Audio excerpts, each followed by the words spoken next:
Praise the Lord. Minute with God's word. నేటి దిన వాగ్దానము.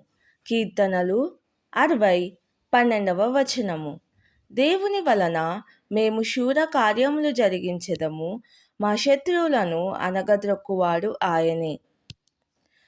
మీ జీవితానికి ఉన్న పిలుపును ధృవీకరించమని మీరు చాలాసార్లు దేవుణ్ణి అడిగి ఉంటారు. అలాగే గిద్యోను తన పిలుపు గురించి దేవుణ్ణి అడిగారు. దేవా, ఈ పని నాకు అప్పగించావా? దేవా, నడవడానికి సరైన ద్వారం ఉందా? దేవా, నేను ఈ యుద్ధం చేయగలనా? దేవా, నేను ఈ పని చేయటానికి అర్హుడనా అని ఈరోజు దేవుడు మీతో మాట్లాడుతున్నారు. ఆయనలో మీరు విజయం పొందుతారు.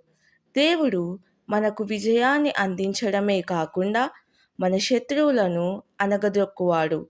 మీ సర్వశక్తితో ప్రయత్నించక మీ పక్షాన ఉన్న దేవునితో యుద్ధ భూమిలోకి ప్రవేశించండి. యేసు నామంలో విజయం ఉంది. ఆమెన్.